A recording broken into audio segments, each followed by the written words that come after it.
Coucou tout le monde, troisième partie du morceau de John Butler en picking qui s'appelle Spring to Come, avec le refrain cette fois-ci.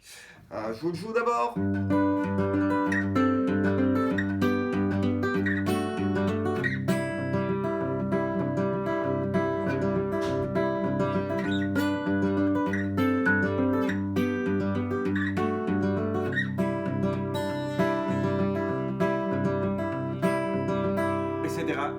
Etc.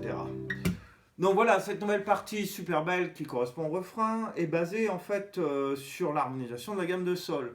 Alors je fais une petite parenthèse parce que dans mes élèves, il y en a qui doivent normalement savoir ça.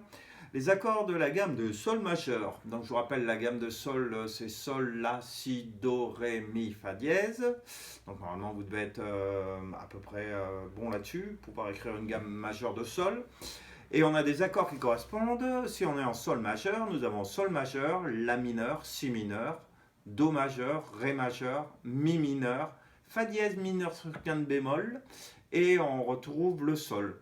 Moi je dis souvent aux élèves pour essayer de les mémoriser, quand on vous parle des accords de la gamme de sol majeur, vous avez le sol qui est majeur, après vous avez deux mineurs, le la et le si, deux majeurs, le do et le ré, deux mineurs, le mi et le fa dièse, sauf que le dernier c'est mineur quinte bémol.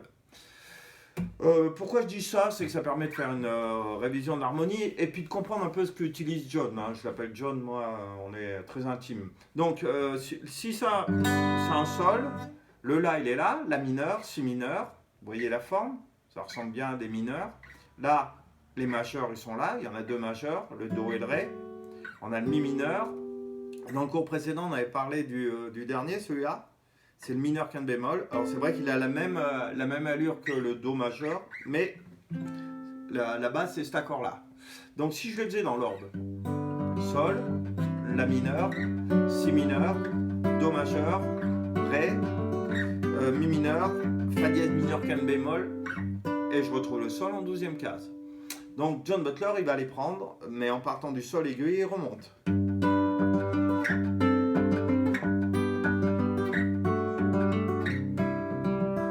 Cet accord-là, c'est le do, donc il a changé de basse, il a pris la basse do.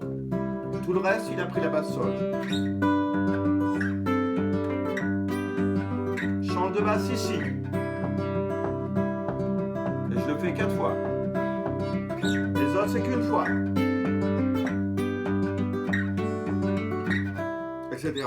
Donc, je récapitule, 12 et 12 sur les cordes ré ici. Je vous rappelle qu'on joue que sur ces deux cordes. Après, on est en 10 et 10. Après, en 9 et 8. 9 sur la corde de ré, 8 sur la corde de si.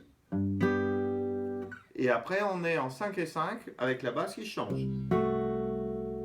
Non, j'en oublie un. Excusez-moi. On est en 7 et 7 là. Et c'est celui d'après où on est en 5 et 5. Donc voilà ce que ça donne.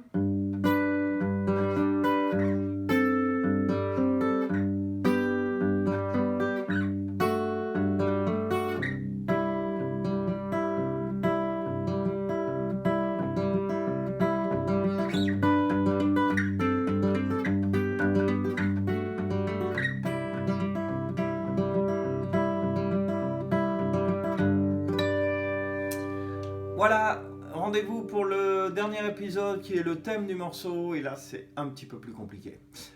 Ah ciao!